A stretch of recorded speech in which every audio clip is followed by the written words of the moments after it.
Welcome to 360 Strong Women. Today we're going to continue our yoga tutorials, and we're going to be doing some on the floor, prone, supine, what we would call igniting positions. So a lot of work into and around your abdominal belt, into your lower lumbar to help strengthen it, and with a little bit of that flexion and extension. Here are the positions that I'm going to be giving you a tutorial on. I'm going to warm you up. We're not going to do a whole flow today because I want you to practice the alignment of these positions.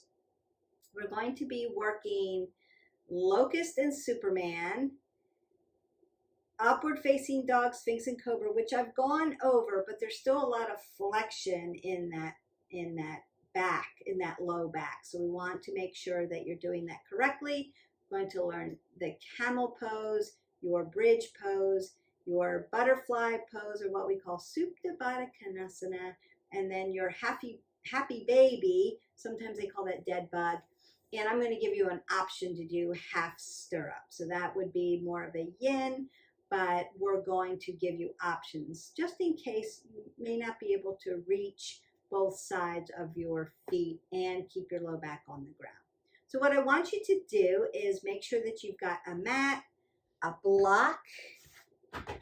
We're going to use that because we want to use our yoga tools to help us get into these positions correctly and safely without hurting ourselves.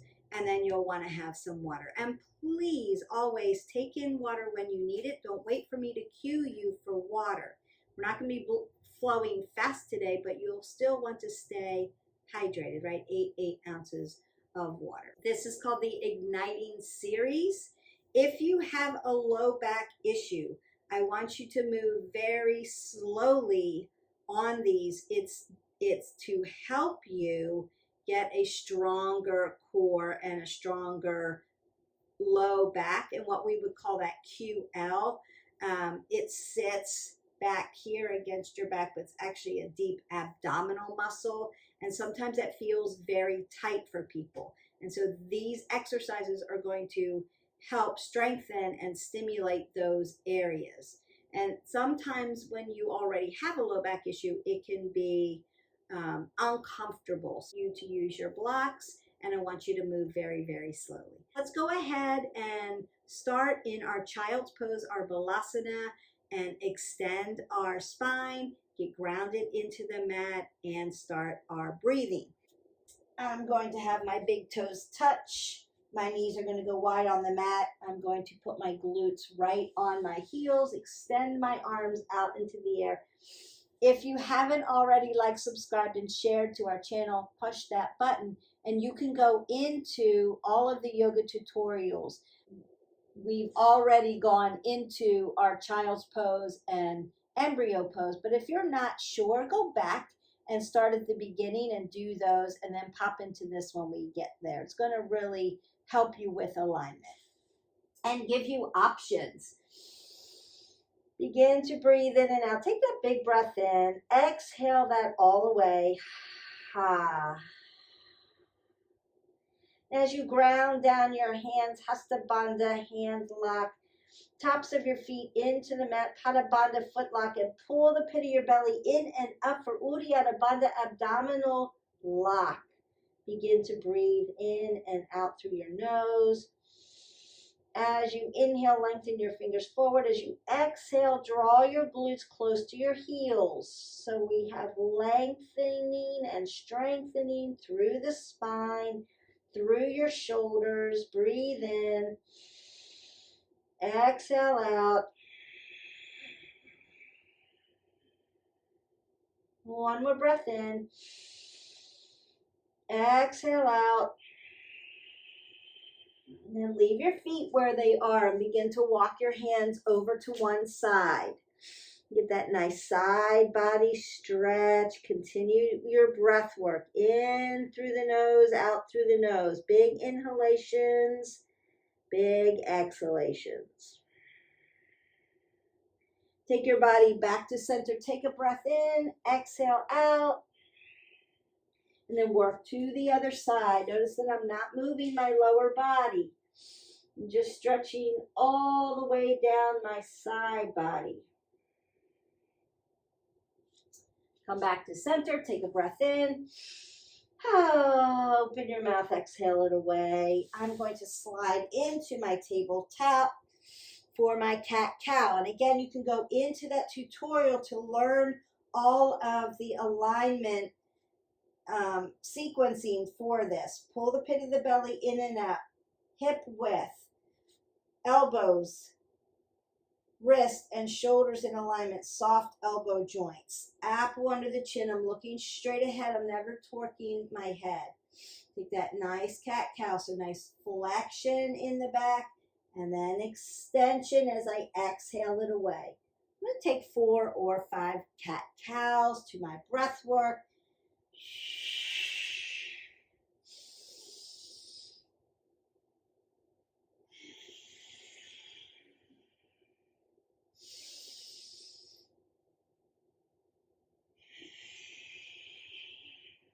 And one more.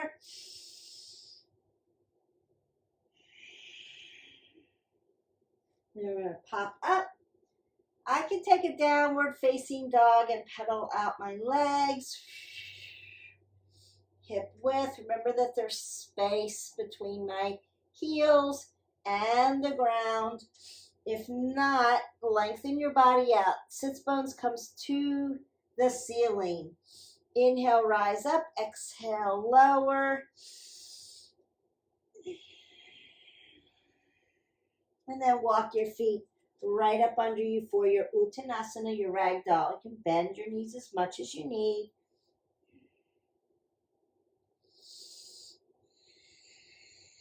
And remember all of the cueing from that very beginning tutorial.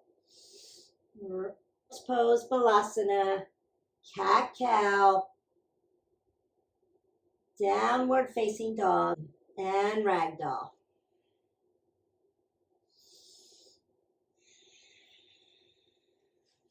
You might even want to do a malasana, a yogi squat, and just open up, let everything lengthen out. Remember that you can put a block up underneath your glutes to support you. Big breath in. Exhale that away. So I'm just going to stretch a little bit. You can go into your broken triangle if you want, just to stretch those adductors and abductors out.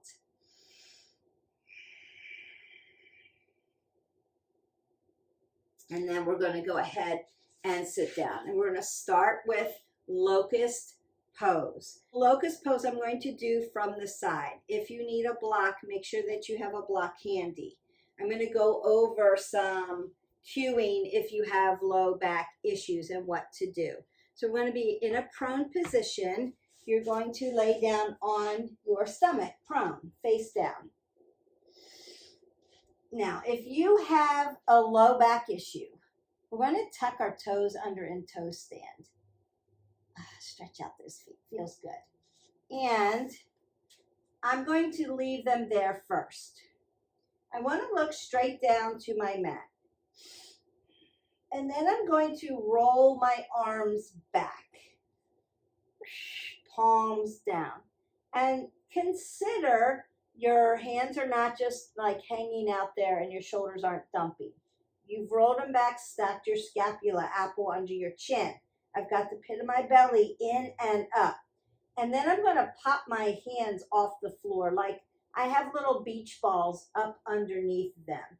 I'm always going to look to the end of my mat. I'm not going to look up. I want to keep my neck in a neutral position. So I'm going to come all the way down. Tap my face on the ground. Tap my hands on the ground. So the first thing for locust is I'm going to lift my chest. Breathing in and out through the nose. Then I'm going to lift my arms up. Stack that scapula. Got my beach balls up underneath. And I'm going to keep my feet on the ground. If I have a low back issue, this is where I am. We're going to count for 5, 4, 3, 2, 1. and then lower all the way down. Take a breath in and take a breath out. Ha. Now, if you don't have a low back issue, we lift the chest, we lift the arms, we lift the legs. Squeeze your legs towards each other. Dorsiflex your toes towards your knees. Lift up. 5, 4, 3, 2, 1. And lower down. Ha. One more time. Inhale. Lift the chest. Breathe in and out through your nose. Lift your arms. Lift your legs. If that's in your practice, 5, 4, 3, 2, and 1.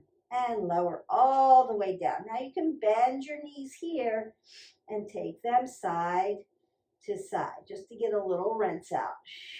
It's called windshield wiping.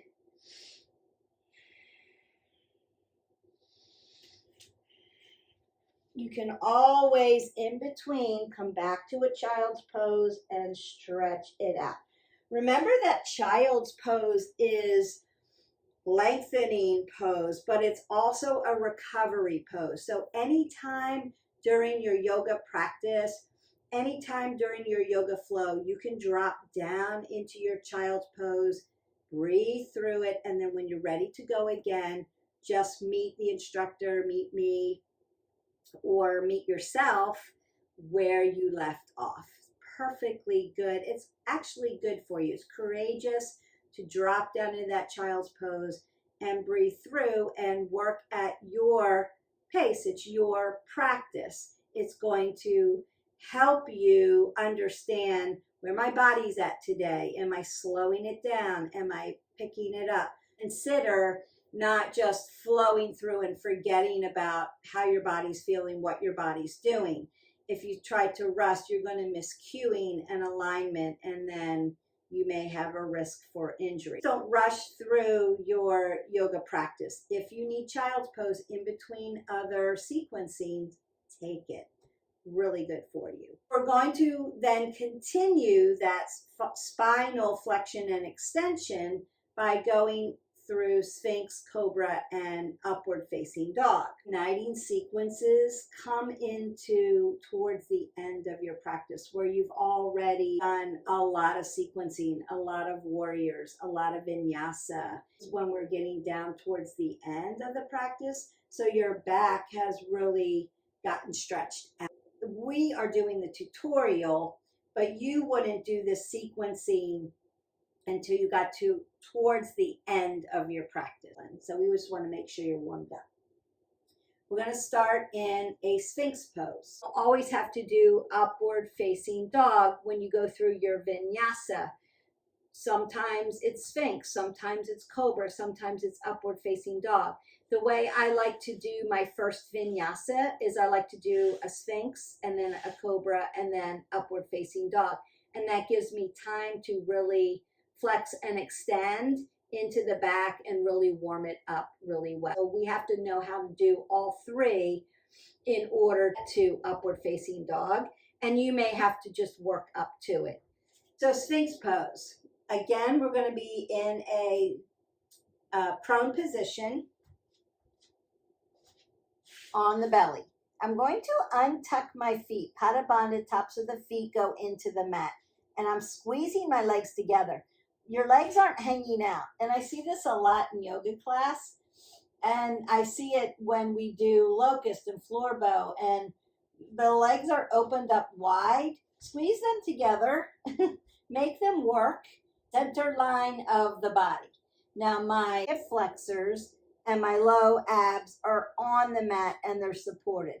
And I'm squeezing my abs, Uddiyana Bandha, abdominal lock, right to my spine so I can protect my back because I'm going to have flexion in the low back.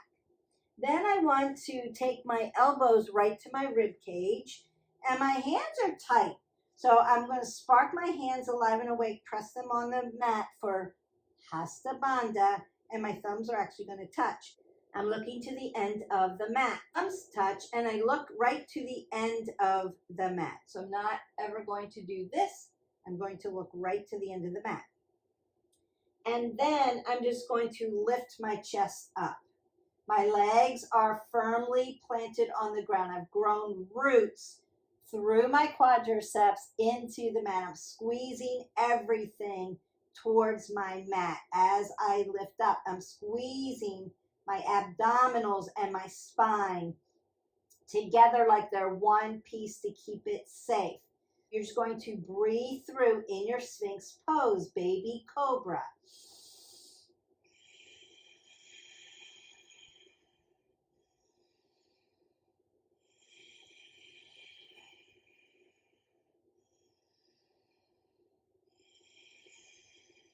And then you can lower all the way down. And again, you can do the windshield wiper for your hips.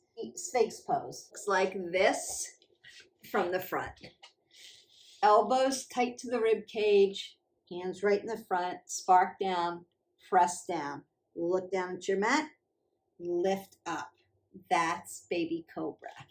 And we're going to go into Cobra. Have to put our arms shoulder width so that we can lengthen out our arms.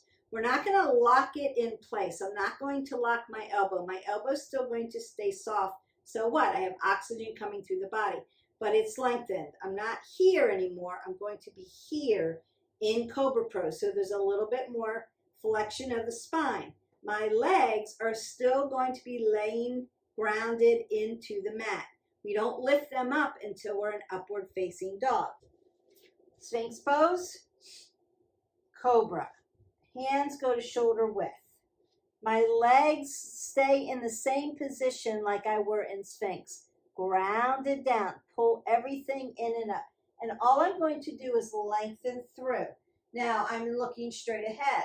We're never tilting our head up. We look straight ahead and breathe in and out. That extends and stretches out the whole front of your body. That's Cobra.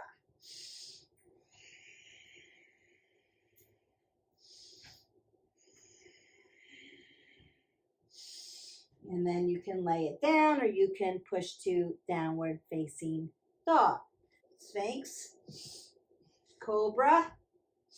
Now upward facing dog. Lift the legs up off the ground. Same position. You're just lifting them up. So I've got space. Tuck the toes. Downward facing dog.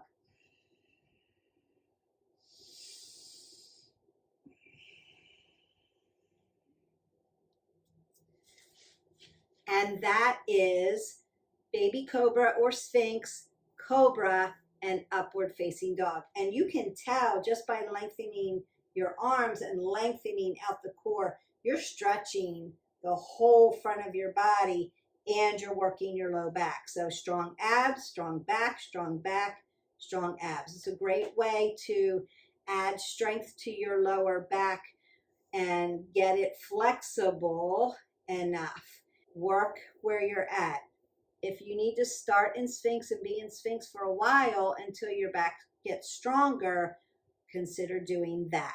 Then work up to Cobra, then work up to upward facing dog. Please don't throw yourself into an upward dog if you're not ready for it, especially if you're still working that belt. Okay, now I'm going to show you floor bow. Floor bow, now that we've opened up and extended and flexed our spine, I'm going to show you floor bow. We're going to do it one side and then the other, and then I'll show you one full floor bow. And through this series, it would look like locust, locust, floor bow, camel. Your upward facing dog, your Sphinx, and your Cobra are done through your vinyasas when you're doing all your warriors. And your upward facing dog, downward facing dog. We do a lot of up dog, down dog through the vinyasa flow. If floor bow is out for you, you can go back to your locust, you can go to your Superman, which I'm going to show you, or you can do your Sphinx, Cobra, or up dog. That's why I put it in this series, because it's still working those same muscle groups. I'm not sure why they leave it out. We're going to do locust. A half locust is doing right side and then left side. And we know how good that can be for your body.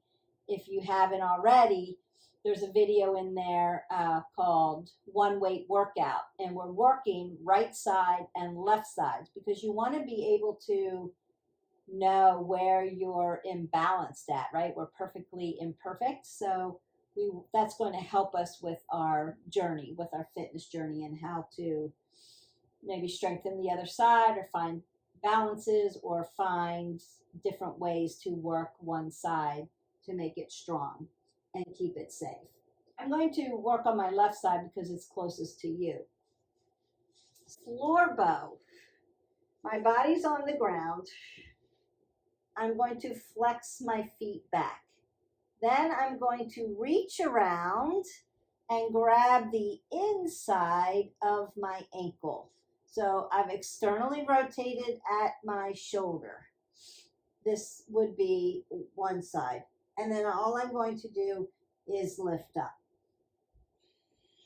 Now you can lift your quad up off the ground as well. So external rotation, very, very intense work. And then you can go to the other side. Grab the inside, outside of the ankle, external rotation, lift up. Now, if I wanted to do both sides, I don't want my legs again way far out here. Right? I want to bring them in and keep them over top. Then I'm going to just reach back, bring them together, dorsiflex, and lift up for my floor bow pose. 5, 4, 3, 2, 1. Come down. Lift up. 5, 4, 3, 2, 1. And exhale down. And that is floor bow. And then again, you may need to take a child's pose to do what we would call a counter pose so that you have sensation come out. You're pushing lactic acid out of your body. Superman. Superman can be either one. So Locust, where we roll back and our hands are on the beach balls and we lift up. That's Locust. Superman, your arms are in front of you. And your legs are pointed. So they're together. Point the legs. Still in a prone position. My arms are going to come out in front of me. And so I'm going to lift up. 5, 4, 3, 2, 1. Like I'm flying like Superman.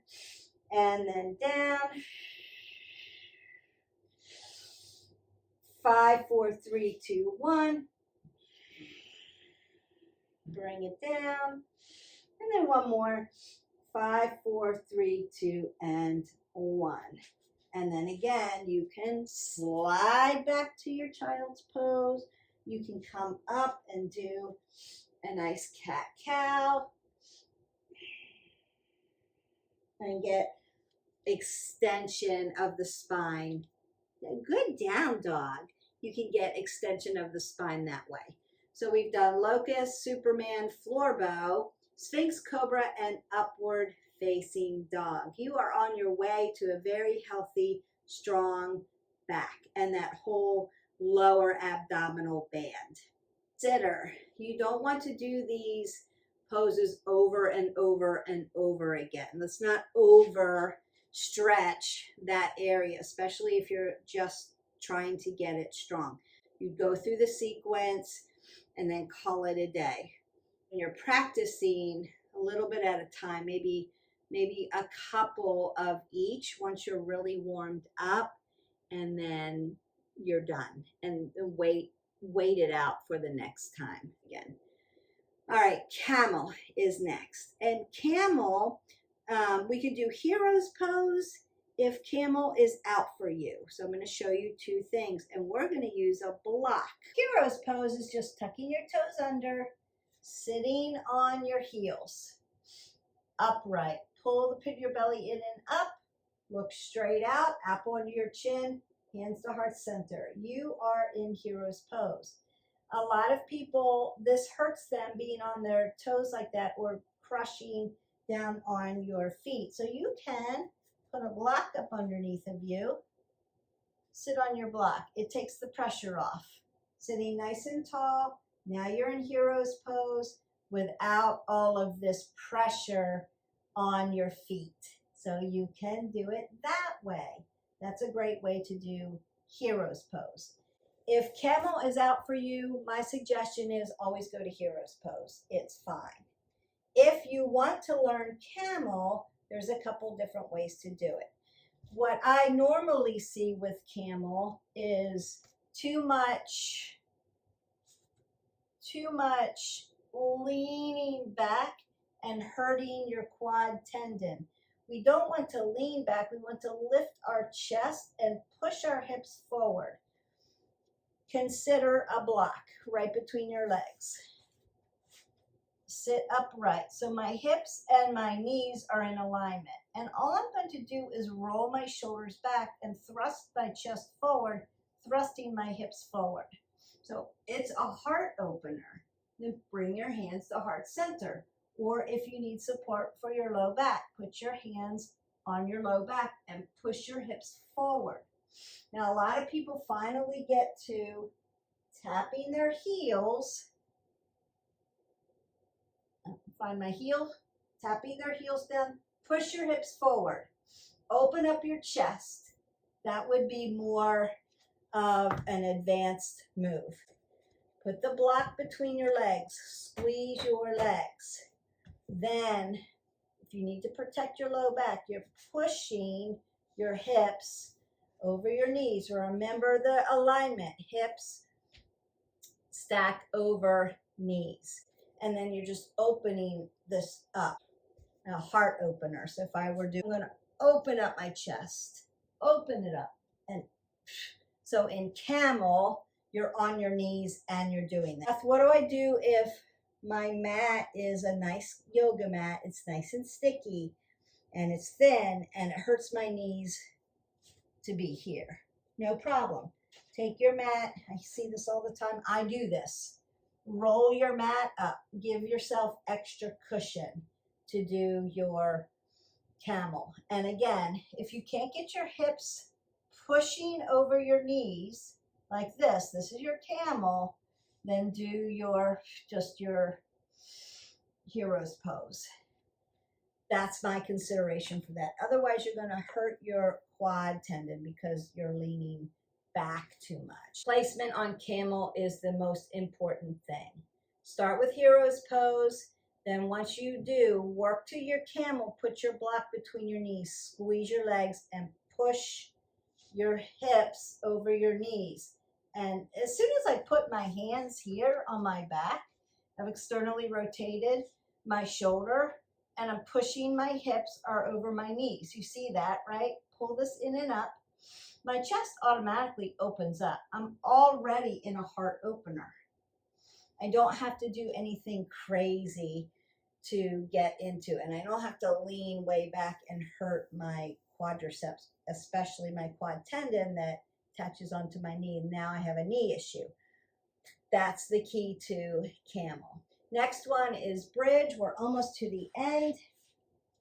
You can do bridge a couple different ways.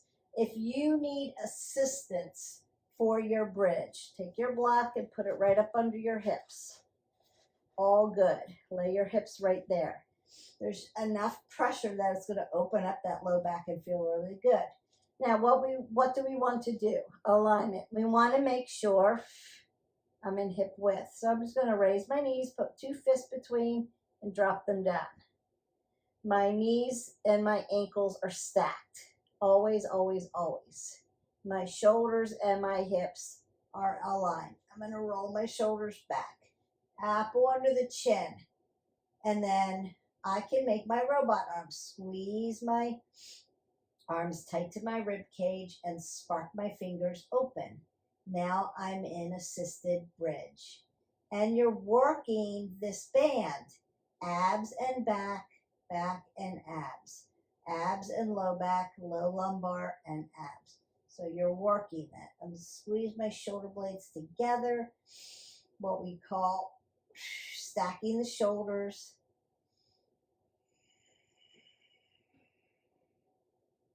That's one way to do bridge. So that would be the first way if you're just starting out. The cueing doesn't stop for bridge. So now I've taken the assistance away. I've taken my block away. I'm going to stack my shoulders, right? Make what we call a shoulder shelf. Stack it up and then lift my pelvis up. So it's not hanging here. It's going to hurt me. Lift it up. And I'm going to squeeze my glutes and squeeze my legs towards each other. Squeeze, squeeze, squeeze. You are squeezing everything in. There's a lot of work that's going on here. Breathing in and out and then tap down. So you can count to 5 and then lift up and do a few very strong abs just by working your bridge. Tap down. You can do pelvic tilts here. Tap down. Now you can do it one-legged.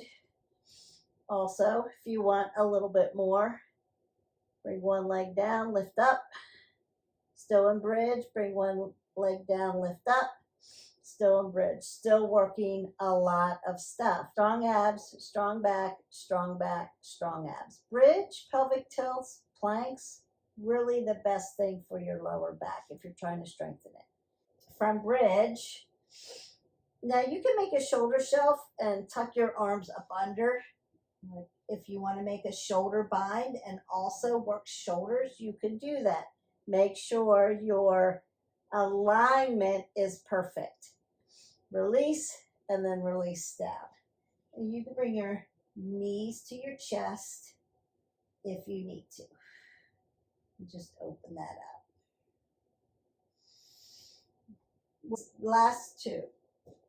From bridge position, and from waterfall, we usually do this. We'll bring our hips down. I'll externally rotate my hips out and push my feet together. The bottoms of my feet together. Pada Bandha. Now I'm externally rotated at my hip joint, at my hip flexors. And now I'm in butterfly pose. Now this would be butterfly without assistance, but you can use assistance. Once we're in butterfly, apple under the chin, looking straight up. This is where you can do some breath work and close your eyes. I would put my left hand on my heart, my right hand on my belly, and do some belly chest breathing. So as you close your eyes, you can breathe in, fill your belly up with air. Let your belly fall. Inhale, belly rises. Exhale, belly falls. Then fill your chest up. Inhale, chest rises. Exhale, chest falls. Inhale, chest rises. Exhale, chest falls. Inhale, belly rises. Fill it up. Exhale, let the belly fall. Inhale, chest rises. And let the chest fall. Hi, buddy. I know we're doing our breath work. When you do belly chest breathing in Supta Baddha Konasana, butterfly pose, you bring your whole body back down to parasympathetic nervous system, that calming, restorative system. So now you know we're really getting towards the end of your practice, because then you start to slow everything down, get cozy, breathe.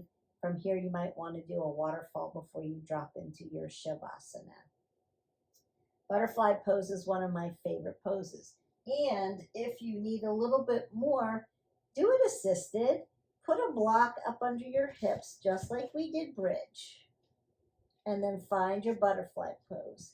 Now there's a lot of depth here, so you're getting a lot of stretch through your hips. And that's okay.